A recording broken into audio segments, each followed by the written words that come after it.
This is from the article Choosing to Live Well with Pain and Illness. This article was a part of the Palouse Mindfulness Program, and this was printed in Sounds True, Many Voices, One Journey. It's printed January 12th, 2010. It's from an interview with Vidyamala Burch by Tammy Simon of Sounds True. Tammy Simon speaks with Vidyamala Burch, who for over 30 years has lived with chronic back pain as a result of a car accident, multiple surgeries, and congenital spine weakness. Searching for a way to cope with her situation, she started practicing mindfulness meditation to help accept and move beyond the pain. She's a co-founder of Breathworks organization in the UK, where she teaches mindfulness-based approaches to living with physical pain and illness. She's also author of the new Sounds True book, Living Well with Pain and Illness. Vidyamala speaks about what it means to turn toward pain and soften, and how to live one moment at a time. Tammy. You're listening to Insights at the Edge today, and today I speak with Vidyamala Burch, and I must say that this is one of the most moving and powerful insights at the edge that I've yet to record. For over 30 years, Vidyamala has lived with chronic back pain as a result of a car accident, multiple surgeries, and congenital spine weakness. Searching for a way to cope with her situation, she started practicing mindfulness meditation to help accept and move beyond the pain. She is a co-founder of the Breathworks organization in the United Kingdom, where she teaches mindfulness-based approaches to living with physical pain and illness. She is also the author of the new Sounds True book, Living Well with Pain and Illness, The Mindful Way to Free Yourself from Suffering. I spoke with Vidyamala about her 30-year experience with chronic pain, what it means to turn towards pain and soften, about how to live one moment at a time. And here's my conversation with Vidyamala Burch. Tammy, Vidyamala, you have an unusual approach. I think in terms of a popular view of how people deal with pain, which is instead of trying to get rid of pain, we actually turn towards it. And I'm wondering, just to begin here, if you could talk a little about what that means, turning towards our pain, and also how you discovered that as an approach that could be helpful. Vidyamala, okay, well, I've discovered that as an approach that can be helpful, having completely exhausted the other methods. Because I'm an active person, I'm quite driven, quite ambitious in a certain way. And I've had pain for a long time now, since I was 16 years old, and am now nearly 50. My initial response was to try and push on through it and live my life as if I was normal. And I did that for probably 10 years. I wouldn't say successful, because I was not in a very good state mentally all that time, but successful in a sense that I managed to keep going. And then I completely ground to a halt when I was 25, and there was a hospital chaplain where I was at a hospital in Auckland, New Zealand. He first introduced me to working with the mind. So this lovely gentleman sat by my bed, took my hand, and invited me to remember a time that I'd been happy in a place where I'd been happy, and I put my mind back to the mountains of the South Island of New Zealand, where I'd done a lot of hiking and climbing as a teenager, and been ecstatically happy at time in those mountains. I put my mind back there, and my experience completely changed. Even though I was still lying in the hospital bed, still in desperate pain, lost, confused physical pain, but my experience completely changed by the thought I turned my mind towards. Now, obviously, at that time, I turned my mind towards more of a visualization practice, but that opened the door to me working with my mind. So then after I got some books out of the library on meditation, relaxation, and just tried to explore this very, very new topic for me, then I had this mind, and I could use this mind to change how I experience myself in the present. After a few years of doing visualization types of meditations, I realized that I was still using my mind to escape my experience, if you know what I mean. So I was becoming more adept at working with my mind, but I was still trying to, if you like, will a sort of parallel universe into existence, which meant I was still at odds with myself a lot of the time. And then it was when I came to England in the 1980s, and I picked off a bookshelf a book called Stephen Levine called Who Dies in a bookshop, and he's got a chapter in that book on working with pain. And he talked about turning towards your pain. You know, turning around, stop running away, turning around and facing it and being with it. And that really resonated, not so much in the sense that it's what I was doing, but in the sense that I knew that that's what I needed to do if I was to have peace of mind.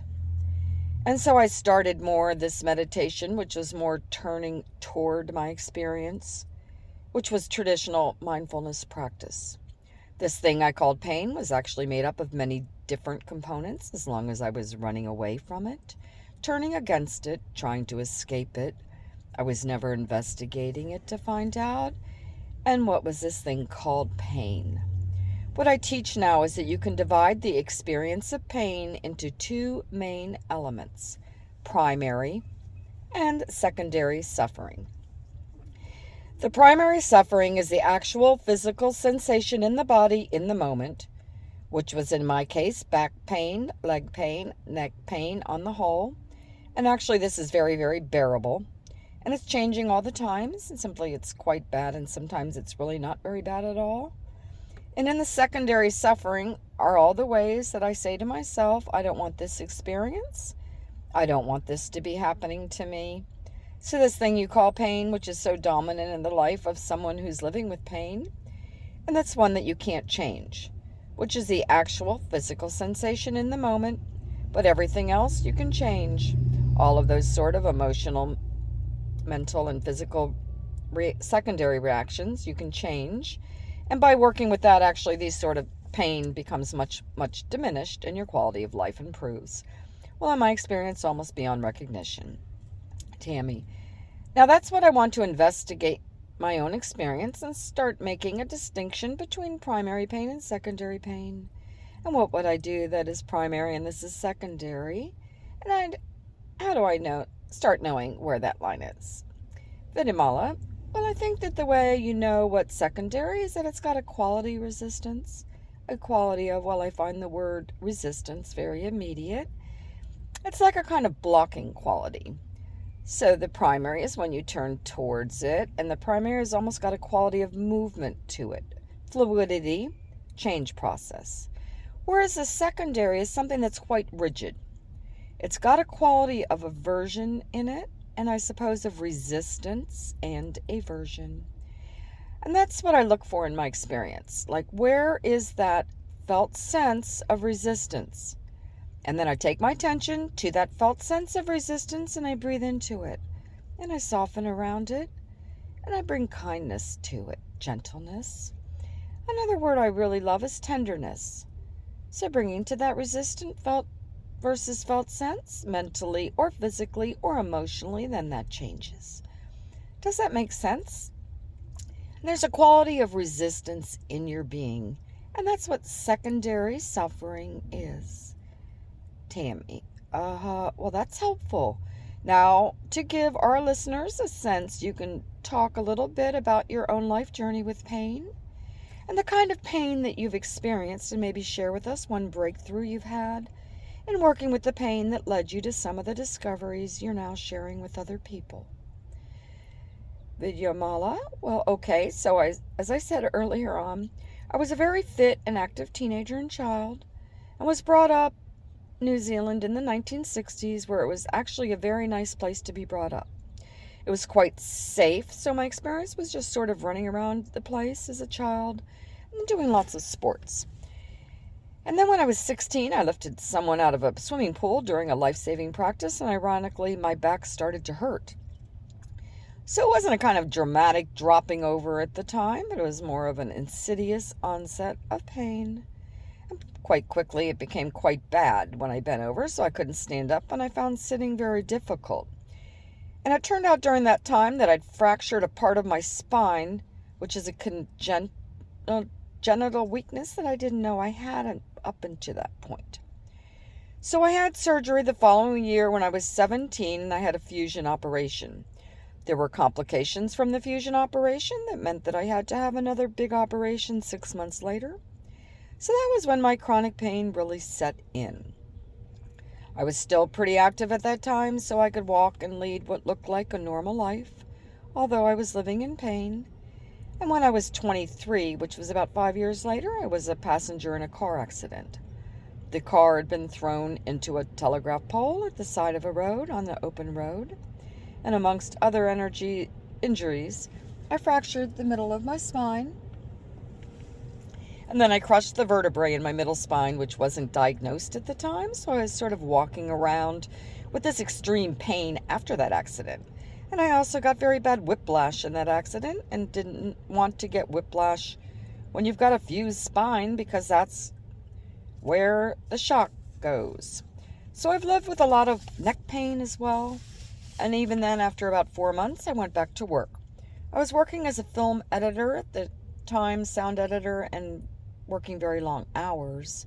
And as I said earlier, when I was 25, I had gotten to a point of collapse, really, and I couldn't keep running any longer. So I say my major breakthrough was a very, very intense. I had some injections in my spine that went wrong. So I ended up in intensive care, neurosurgical intensive ward, and I had to have a particular test, which meant I had to sit up for 24 hours after the test. At that point, I'd been flat on my back for several months, so I couldn't really sit up and was asking the impossible. And I think I can't really remember, but didn't have these modern beds that kind of prop you up, so I was trying to hold myself up. I was in the middle of the night in this very, very intense situation in this ward with people who were terribly ill, which of course I'd never been around. It was my first real exposure to very intense human suffering like that, and I had these two voices in my head. It was very, very interesting, and one voice was saying, "I can't bear this. I can't get through this till morning." And another voice was saying that you had to.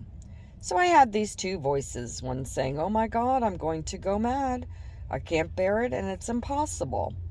And another voice saying, "You have to get through till morning. I can't. You have to. I can't. You have to." It was a very, very strong dialogue between these two sides of my mind. And then I had another voice come in very, very strongly. And this voice said, "You don't have to get through till morning. You just have to live this moment." It was a very, very strong voice, and immediately my experience changed dramatically. So I went from being very tense, very agitated, desperate, I would say, to being very relaxed, and some sort of happy confidence came in. So I thought, I can live this moment, and I can survive this moment, and I can live this one, and I can live that one, and I can live this one. And so I realized that this whole concept of getting through till morning was not real somehow.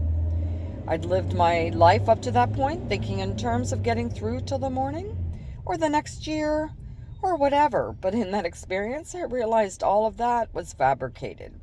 And all I had to do was live this moment fully. And of course, at that point, I'd never meditated, and I had no experience of any kind of spiritual path.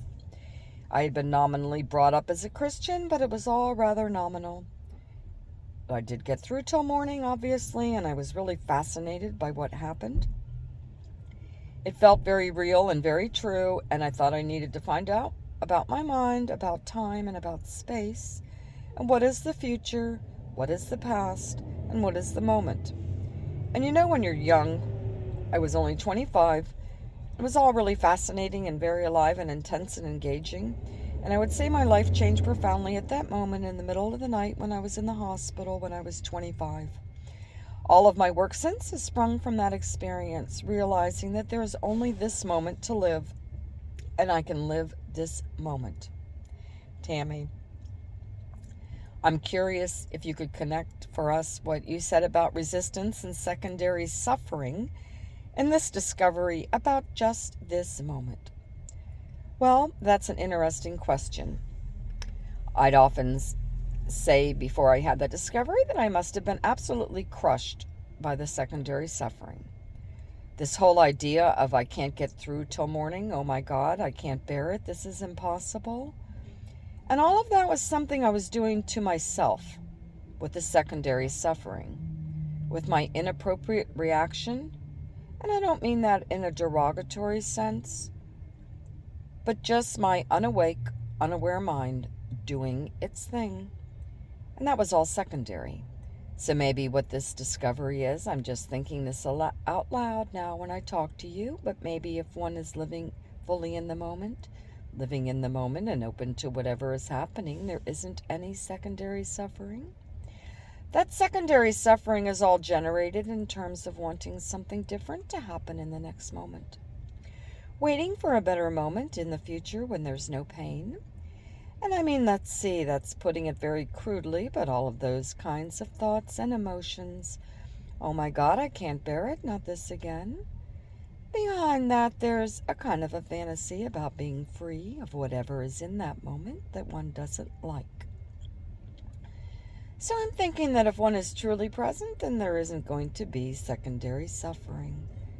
Tammy, I'm curious, as somebody who deals a lot with pain, are you in pain right now? Yes, I'm in pain right now. Well, could you describe to me from a primary suffering perspective what that pain is like for you right now? Okay. So in my lower back, I've got the part of my vertebrae that's been removed. So in that part of my spine, my spinal cord isn't protected. I get a lot of pain there. So right in there, I've got a lot of toothache sort of feeling in the middle of my lower back. I've got pain in my sacrum, and I've got pain down my right leg. I've got pain in my toes and in my feet, and I've got a bit of a headache. I think most people will say that you sound like you're in terrible shape. Well, one of those things that's very interesting, because I don't feel, not great. Physically is not good, but overall, I'm really enjoying talking to you, and it's not like I'm thinking, oh no, my life's awful. Actually, I'm quite happy to be here right now living with this. And what I was going to say is that one of those very interesting things about living with pain for a long time like I have is I can't remember now what it's like not to be in pain. So therefore, I don't have the comparison, and of course a lot of distress is because if you fell over tomorrow and broke your leg, you'd have a memory of what it felt like today when you didn't have a broken leg. So you'd say, oh no, I've broken my leg and it's awful. Well, you might not, but most people would. And I think if yesterday I hadn't had back pain and today, if I'd had this, it would be pretty unbearable. But because I've had this for so long, my whole sort of baseline has changed, and this has become my normal. So I live my life from this baseline normality, and then I have all of the normal range of happiness and joy and interest in life that anybody has. But my baseline normality is just an altered one. Tammy, I think what's remarkable in you describing your current state of being is you are the author of a book, Living Well with Pain and Illness. And I can imagine someone hearing this who listens and saying how incredible that this woman can be living with this much pain. Well, I suppose it's like, what's the alternative? I sort of feel that I have a choice, and this is after I've been on this path for nearly half of my life now. I sat in the hospital when I was 25, and so it's been 25 years. And I've been through some really tough times. I wouldn't want people to think that it's all just been lovely and happy, because that's not true. And 25 years, and that's a long time to be living this sort of thing and trying to sort of come to terms with it and make peace with it and so on. I suppose my current feeling is that I have a choice to live well, or I have a choice to be completely miserable. I've got a lot of pain anyway, so why make it worse? Why make it worse on myself through my mental, emotional, and physical reactions if I have a choice? See what I'm saying? Well, I totally see what you're saying. I think when I learned a real breakthrough for me was when I really, really realized it wasn't going to go away. So the whole fantasy of I wish I could go back to the way I was when I was 10, the whole fantasy of going back in time to when I didn't have pain, well, I really laid that fantasy to rest. And I thought, well, okay, here's the deal. You've got pain and you can have a good life. And you've got pain and you can have an awful life. It's your choice. What do you want to take? And I thought, well, okay, I'll have the pain and I'll really commit myself with every ounce of my being to living well with pain, because that's a better choice and that's a better life. And actually, generally speaking, I have quite a good life, which is interesting, as you say, because when I describe my pain, it sounds pretty grim, but compared to a lot of people, I don't have a bad life in terms of my mental and emotional experience. Well, I can imagine that part of what might be hard for somebody who has pain is the idea of turning towards it and being with it. It could overwhelm me and it could be more terrible than I could experience. Have you ever had the experience of feeling, since you've been working with these kinds of practices, like, oh my God, I'm just going to be overwhelmed by the amount of pain I'm turning into? Well, I've had times where, I've cried a lot. Just felt absolutely sort of overwhelmed by sadness, I would say. And maybe being overwhelmed isn't quite right. I never felt like I couldn't stay with it. And sometimes when I felt a lot of sadness inside, there's really something beautiful about it. When you're really in an experience and it's appropriate when you have this kind of pain, and it's appropriate to feel sad from time to time. And sometimes I've just cried and cried and cried. And I felt something sort of that was really a sort of stored up in my body flow out. So actually that's not been an unpleasant experience, surprisingly. And it's been a real and true experience. I used to find that when I did a body scan and I would go to sleep, and that's very common, people just sort of zone out. But if you've been really resisting being in your body for a long time and you're learning how to be in your body, just to kind of shut down and go to sleep quite quickly is not uncommon. And I just say to people, never mind, maybe you're very tired and you need to have a rest, and just keep doing it. So I found over the years I was very, very rarely go to sleep now. So it's like I've learned to very gradually, very gently be with my experience. One of the interesting parts of the book, Living Well with Pain and Illness, was these two patterns of resistance that most people seem to fall into when they're not turning towards their pain. And you called it blocking and drowning. I wonder if you could describe both of these for us. Well, okay, so I mean that there's just something that I've come up with based on my experience and the people I've taught. But I think most people do tend to have these patterns. If you've got a primary experience that you're not accepting and you resist, then I suppose the most common one is the blocking, which is a sort of denial. So blocking is, I call it blocking because that's what my experience is. I'm mainly a blocker. So I wish I could do this and you could see my body language. What I'm doing is I'm pushing away with one hand, which is my pain. And then with my other hand, it's a bit like you're trying to lead your life, a bit like a hamster in a wheel going round and round and round, but only with one side of your experience. I think that blocking manifests things like overworking, all sorts of addictions. I think all addictions are manifestations of blocking. So smoking, eating, recreational drugs, prescription drugs, talking. I think that sometimes those of us in pain can resist our experience by talking a lot, which is, of course, exhausting. So all these kinds of running away from habits, I would say, are blocking. And then drowning is the opposite. So generally speaking, I think we can block to a point where we get exhausted and then we crash. And when we crash, we're overwhelmed. So drowning is really overwhelmed. So in my case, I can say, not so much these days, thankfully, But in the past, I might block for months on end, getting more and more protected and frenzied and brittle and alienated. And then, eventually I'd get exhausted and I'd go to bed and the pain would be overwhelming. And I'd be depressed and I'd lose perspective. And my pain was everything in my life and I was never going to get out of bed again. So that's more the drowning side. But I still think drowning is a manifestation of resistance because you're not just with your experience in a kind of honest and true way. So they're both blocking and drowning, but both are expressions of an unwillingness to be just with one's experience in the moment. Just an alive human being who happens to have pain in the moment. Because if you're just with your experience in an honest and true way, if I'm with my experience right now in an honest and true way, yes, I've got the pain that I described to you earlier, but because I'm not either blocking or drowning, I can also have perspective, which means I can also notice the pleasant things in the moment, and the pleasant things in the moment that I can describe to you are, there's a kind of pleasant feeling around my heart, which is just the pleasure of talking to you, and there's a sense of tremendous kind of engagement and interest about having this conversation.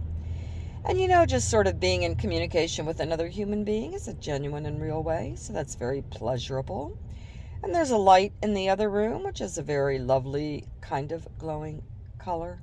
I've got warm feet that's pleasant, and do you see what I'm saying? When you're neither blocking nor drowning, then you can open to the tremendous kind of breath of your present moment experience that will include the pain, but will also include the pleasant things. When you're drowning, you experience the pain. When you're blocking, you're numbing yourself down to the pain. But you're also going to numb yourself from the ability to feel things like love. So when I'm blocking, which I'm good at, I generally don't experience my pain as much. It's very, very interesting that I can generally think, oh, my pain isn't too bad. But then I'll see a sunset and I won't feel anything. It's horrible. And you feel like you're only half alive because I've sort of anesthetized myself to the whole band of sensitivity in my awareness. Well, I certainly relate tremendously to what you're saying, more so in terms of emotional pain than physical pain, and I'm sure many listeners have all the same principles applied to any kind of discomfort, however it is manifesting. And the question I have for you is, so I notice that at any given moment that I'm either blocking or just drowning and just giving up and saying I can't deal, I'm actively distracting myself through some blocking mechanism of some kind. And what do? Well, I think through all of this stuff. And I was going to say it's simple, but I think one of the things I laugh about is all of the things I teach at Breathworks is that I always say to people, this is not rocket science. Anyone can sort of understand the principle of having pain, not liking it, so you can block and you resist it. And you're either going to be blocking or drowning. And so I think as soon as you can notice that something changes, that's a wonderful thing about awareness. You think as soon as you think, oh, I'm in a state of resistance. As soon as you say this to yourself, something will soften and something will come alive. I think if you notice that you're blocking, then the practice is to turn towards your experience and soften. If you notice that you're drowning, the practice is to broaden your perspective. So the image I use is like a lens of a camera. So if you're drowning, it's a bit like you're zoomed on a close-up lens, so you need to pull back to a more of a wide-angle lens on your experience and maybe actively look at the moment for what's pleasant. There's always something pleasant. I've not yet found a single person who couldn't find at least something, one tiny thing that's pleasant. And when I was in the hospital a few years ago, after I've had another operation, was really hideous, and I got an infection afterwards and was very ill. I tried practicing this, and I thought, oh, what's pleasant in my experience right now? I've noticed the crisp sheets that I was lying on, and I thought, well, that's pleasant. And I've got nice clean sheets on my bed, and that my experience changed. So to summarize, the first thing to do is to notice what's happening. Bring mindfulness, awareness to your experience and notice it. If you notice you're drowning, and broaden out your perspective and sort of scan around for something pleasant while still sort of staying open to the unpleasant, so you're not hardening against it. If you notice that you're blocking, then soften your breath. That's a really good one, because if one is blocking, one is generally contracting around the breath in some way. So soften the breath and turn towards your experience with this softer, more kindly attitude. Say hello to the thing it is you're running away from. I think what I haven't said yet is, which is tremendously important, is that at the core of all this work is to notice the fact that everything is always changing. Everything is impermanent. So to try and get a much more fluid sense of one's experience when you're blocking up against pain, then the assumption is that the thing you're blocking is fixed and hard and the enemy, and you just want to get away from it. If you can turn towards it and drop into the more fluid nature of it, then it becomes quite bearable and even quite interesting.